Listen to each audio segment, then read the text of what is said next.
Que são 2 milênios, Senhor, no relógio da eternidade. As palavras de Emmanuel são ideais para traduzir a história que se repete a cada dia. Há 2000 anos, a inveja já existia. Corrupção, sequestros, adultério, assassinatos, vingança. Chantagens e ganâncias já faziam parte da mente humana há 2000 anos. A partir de hoje, você vai comprovar na alma que a história dos desafios humanos se repete desde as eras mais remotas. Será testemunha de que a vida material nada mais é do que uma passagem, um portão de entrada para abrigar dentro de si a maior esperança que existe. Uma força interior chamada fé. Veja com os ouvidos, ouça com o coração. Aqui começa uma história antiga, mas verdadeira. Triste, mas humana. Longa, mas com ensinamentos que vão tocar sua mente a cada dia. Voltaremos a uma das épocas mais fascinantes da humanidade. A Roma antiga, dos monumentos grandiosos, das expressões políticas que fizeram escola no mundo, do poder imperial, detentor da fortuna e da inteligência. Voltaremos 20 séculos. Passearemos nossa visão interior pelas construções elegantes das colinas da vaidade. Veremos na alma os velhos aquedutos, os mármores sagrados, as termas que abrigavam todo tipo de perversão humana. Por outro lado, estarão presentes também as multidões miseráveis das ruas, à espera de esmolas da nobreza para buscarem no poço do egoísmo um pouco de alimento para seus frágeis corpos. Das escalas mais humildes aos palácios mais fartos, porém, existia um respeito profundo ao império fundado por Augusto, que vivia em luta constante pelo poder nesta grande Babel do pecado. Um lugar corroído pela ganância dos homens, mas que recebeu um castigo supremo. Um terremoto de mudanças cruéis, ruínas que transformaram o luxo em pobreza, os circos em lágrimas, os senhores mais ricos em escravos da miséria. Mas voltemos ao início. Ainda no Império de Augusto, onde a hereditariedade nobre de um homem garantia a si e a sua família condições totais de conforto, riqueza e posição social.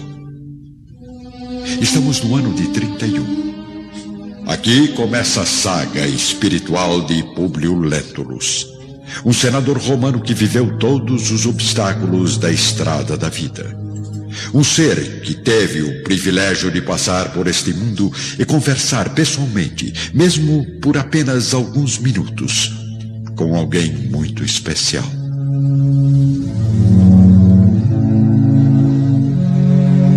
Há 2000 anos, Públio Lentulus, político orgulhoso e racional, encontrou este homem no caminho de sua existência e aprendeu uma lição eterna com o maior mestre da história, Jesus Cristo.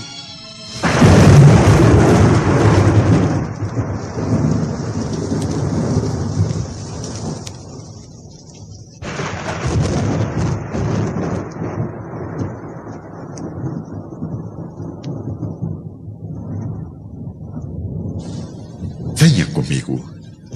Esqueça tempo e espaço. Transporte sua mente para 2000 anos atrás.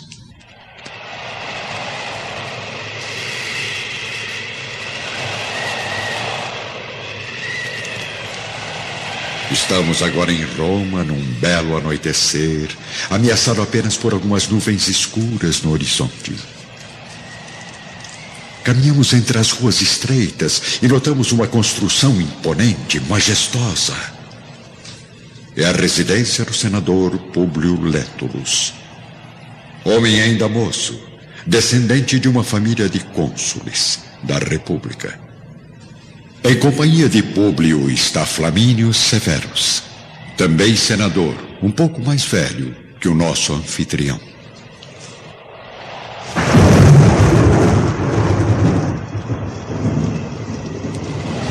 Meu amigo Públio, a situação requer muito cuidado. Você realmente já levou Flavinha a todos os médicos de Roma? Infelizmente, Flamínio. Eu não sei mais o que fazer. Já recorri a todos os recursos e os médicos dizem sempre a mesma coisa. A doença da minha filhinha é incurável. Não é possível. Não pode ser. Lepra.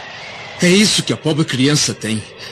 Culpa desses escravos imundos infectados que circulam em nosso ambiente. Você anda muito preocupado, Públio.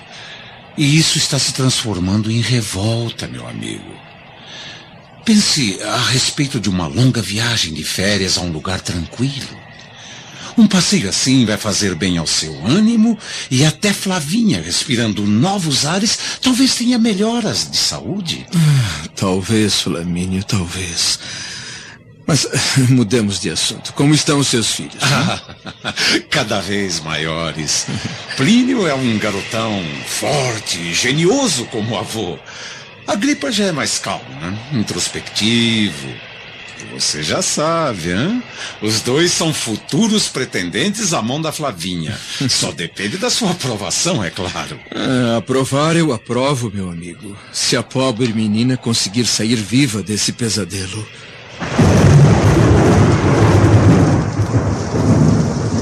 A chuva fica ainda mais pesada em Roma. Públio e Flamínio se dirigem ao ambiente acolhedor da biblioteca do palácio. Eu não perco as esperanças no restabelecimento da menina. Confiemos na força dos deuses. Deuses. Sabe que eu não penso em outra coisa ultimamente. E faz muito bem. Há algum tempo eu venho lendo a respeito de antigas crenças e mistérios, e cada vez eu fico mais confuso. Por acaso você acredita que todos nós possamos regressar depois da morte ao teatro da vida em outros corpos? Mas é claro que não. Isso não passa de insanidade dos novos profetas que estão invadindo nossas crenças. E por que a loucura não pode estar com a razão? Como podemos explicar as contradições que existem neste mundo? Por que minha filhinha está com a carne dilacerada e apodrecida, enquanto vários ladrões miseráveis gozam de perfeita saúde? Que teria ela feito para receber tamanho castigo dos céus? Isto só pode ser uma dívida cruel com o seu passado espiritual. Não alimente esses devaneios, Públio. O passado nunca irá explicar o nosso presente, seja ele como for. Não existem crenças mais preciosas que a nossa. O culto infinito ao poder dos antepassados. Sem dúvida, Flamínio, mas minhas dúvidas não dizem respeito somente à Flavinha. Há várias noites eu tenho sido torturado por um sonho incompreensível. Um sonho? Mas o que está acontecendo com o Públio Lentulus, racionalista e frio que conheço há tantos anos? Não sei. Mas eu sinto que essa pergunta está muito próxima de ser respondida. Através de outro sonho? Não. Através de uma força suprema que vai mudar nossas vidas. Públio Lentulus respondeu à pergunta do amigo mergulhado em profundas dúvidas, mas ao mesmo tempo certo de que seu sonho era muito mais que uma simples fantasia.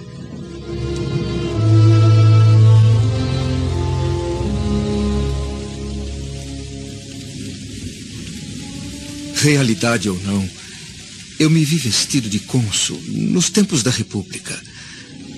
Lembro-me de ter participado de reuniões criminosas, decretado assassinatos de pessoas inocentes. E o pior de tudo, sentia prazer em praticar tais atrocidades. Enfim, todos os quadros hediondos dessa época sangrenta da história atravessaram minha visão incrédula. E eu fui o autor da maioria deles, conspirando contra os inimigos pessoais através do poder que exercia, mandando arrancar os olhos de adversários políticos na minha presença. Mas o pior estava por vir. Depois de tantas atrocidades, acabei sendo expulso do consulado. Senti a vingança dos meus atos nas mãos dos piores carrascos e fui torturado até o estrangulamento, experimentando todas as dores e angústias da morte. De repente, me senti envolto nas trevas mais profundas e passaram por mim todas as minhas vítimas do passado, clamando por justiça e vingança. Me lembro, contudo, de haver sentido a presença confortadora de minha esposa. Então notei que sua alma me era familiar desde as épocas mais remotas. Ela me conduziu a um tribunal estranho, onde figuravam os juízes supremos, iluminados por auras de sabedoria. O que possui a luz mais intensa dirigiu-me a palavra. Ele determinou minha volta às lutas do mundo para lavar minha alma das injustiças que havia cometido. Previu muitas dificuldades e desafios que trariam a regeneração eterna e que viria somente através da renúncia e da humildade. Eu voltaria ao mundo com saúde, riqueza e posição social, mas haveria de desprezar toda a fortuna e todos os valores em troca do perdão supremo. E depois, o que mais você viu? Uma legião de almas límpidas e graciosas me envolveu num sopro de beleza, confortando meu coração com seus sorrisos bondosos. Aos poucos eu senti o meu corpo flutuar. Estava regressando à terra. Observei Roma, que já havia mudado bastante, agora com novas construções que meus olhos jamais haviam visto antes. Tive a comoção de olhar meu pai ainda jovem, estudando os processos do Senado exatamente como fazemos hoje. Então eu senti uma angústia profunda, uma vertigem inexplicável. Despertei com febre alta, como se um terremoto houvesse atingido minha alma. Isso tem alguma explicação ou será pura fantasia, meu amigo? Explicação? Sim. É claro que o que acabou de narrar não pode passar de um simples sonho. E isso para nós é uma grande ameaça. Afinal, a imaginação é inimiga de nossas atribuições práticas de senadores. Lembre-se que, por sonharem demais, os atenienses mais prósperos se transformaram em míseros escravos. Além disso, caro Públio, seria justo renunciar a seu amor próprio e à posição da sua família, levado somente por essas fantasias? É lógico, Flamínio. Um simples sonho não pode dar margem a tantas dúvidas em minha vida. Mas a verdade é que você não sabe nem a metade. Não? Mas como não? O que você quer dizer com isso, Públio? Venha comigo.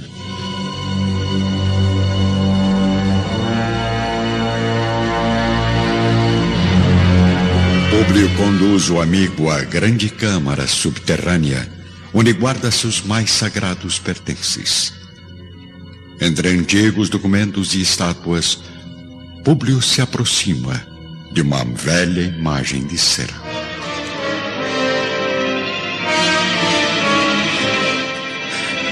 Reconhece? Sim. Trata-se de seu bisavô paterno, estrangulado há quase um século durante violenta revolução.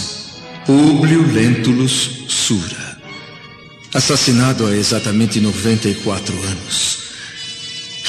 Agora, repare bem nos traços da estátua. Veja a semelhança que existe entre o pai de meu avô e eu. Não estaria aqui a resposta para este meu sonho indecifrável? Realmente, a semelhança é impressionante. Mas ela, como você sabe, é bastante natural e possível. Afinal de contas, existe a questão hereditária. Isso, porém, não me satisfaz plenamente. Consegui há poucos dias todo o acervo de papiros de meu bisavô. Veja esses documentos. A caligrafia é exatamente idêntica à sua. E não é só isso. Encontrei aqui várias sentenças de morte, as quais me vi decretando no meu sonho. Eu não sei mais o que está certo ou errado. São muitas coincidências. Há dias vivo este dilema no meu coração. Serei eu, Públio Lentulus Sura, meu avô, reencarnado?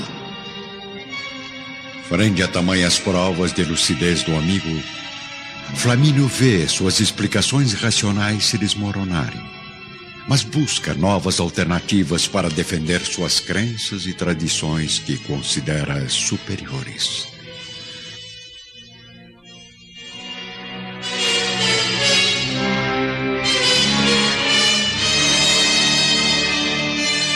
Bem, meu amigo, em relação ao que acabei de ouvir, eu só posso concordar com esses acontecimentos impressionantes. Mas não podemos arriscar nossas responsabilidades no rumo incerto de conclusões precipitadas. Mesmo crendo na verdade do que acabou de dizer, eu não acredito que devamos mergulhar nossas dúvidas nesses pensamentos misteriosos e pouco práticos. Além disso, recomendo não estender esse assunto além do nosso círculo fraterno, pois a grande maioria de seus adversários políticos usaria isso contra você, não se esqueça. Novamente, o aconselho a tirar uns dias de descanso. Poderia passar algum tempo na Palestina com a família. Você esqueceria o tumulto da civilização, regressando mais tarde ao trabalho com novas energias. A ideia me parece muito boa, pois mas então, Lívia não está em condições de fazer uma viagem tão longa e cansativa. Por quê? Aguardamos para breve a chegada de nosso segundo filho. Oh, mas que ótima notícia! Por que você não me disse antes? Porque... ótimo. E para quando espera essa criança? Aproximadamente 6 meses. Então está combinado. Irá para a Judéia exatamente daqui a 1 ano. E os amigos se despedem felizes pelo diálogo proveitoso e agradável. Mas Públio, ao se ver sozinho ao lado da imagem de seu antepassado, não consegue esquecer o sonho, as dúvidas, as contradições e os pensamentos que o perseguem. Na varanda do palácio, sob o luar intenso que se forma após a chuva passageira, ele observa sua cidade gloriosa e vê no horizonte da própria mente uma tristeza inexplicável. Uma onda orgulhosa impede suas lágrimas de transbordar. Mas seu coração sensível e angustiado bate mais forte no ritmo das mudanças que estão por invadir sua vida.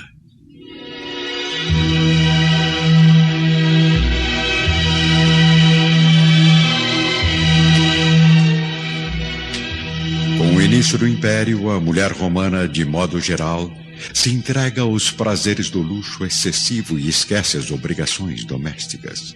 Mas existem ainda aquelas que se orgulham das boas e velhas virtudes familiares. As esposas de Públio e Flamínio pertencem ao segundo grupo. Lívia e Calpurnia, 2 mulheres especiais em todos os sentidos. 2 símbolos de bom senso e simplicidade que passamos a conhecer agora.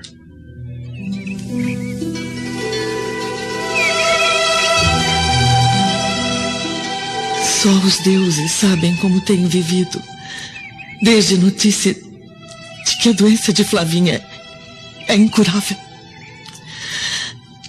Eu já tomei todas as providências, Calpurnia, para que a coitadinha fosse isolada do nosso círculo de relações, atendendo às exigências médicas sobre essa moléstia horrorosa. Mas quem disse que o mal não tem cura? Lembre-se de que a ciência dos homens também pode falhar. Eu já perdi as esperanças. Há 3 anos, Plínio e Agripa adoeceram misteriosamente. Os médicos previram apenas alguns meses de vida aos meus 2 filhos. Mas eu não me entreguei. As palavras da razão não. Eu orei dia e noite, pedindo a proteção aos deuses. E aqui estão os meus 2 maiores orgulhos, cada vez mais saudáveis e fortes. Eu não sei. Eu não consigo acreditar em mais nada. Não desanime, Lívia. Faça essa viagem com seu marido e sua filha. Algo me diz que isso trará bons resultados. Ai, assim espero. Públio deseja que nos mudemos por uns tempos para a residência de seu tio Sálvio, em Jerusalém. Mesmo sendo um lugar muito distante, ele acredita que o esforço dessa viagem cansativa será recompensado pela melhora de nossa filhinha. Sinto ter de dizer, Lívia, mas você precisa estar preparada para o desafio que irá enfrentar nessa nova cidade. Nossa! Quanto mistério, minha amiga! Em Jerusalém, você vai encontrar pessoas de costumes bem diferentes dos nossos. Gente interesseira, perigosa e, mais do que isso, vingativa. Mas Sálvio Lentulus sempre foi um homem importante, bem relacionado. O tio de meu marido não iria nos colocar em contato com esse tipo de pessoas. Pior que isso, a mulher dele é esse tipo de pessoa.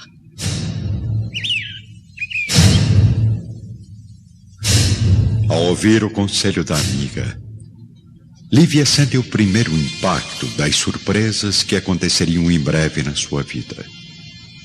E a maior delas terá um nome bastante conhecido da humanidade: Pôncio Pilatos.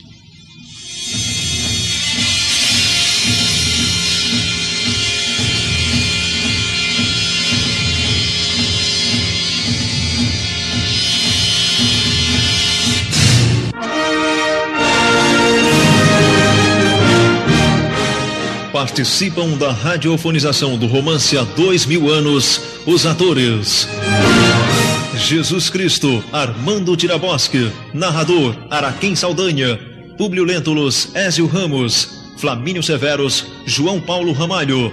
Lívia Lentulus, Arlete Montenegro. Flávia Lentulus, Denise Simoneto. Calpurnia Severus, Yara Lins.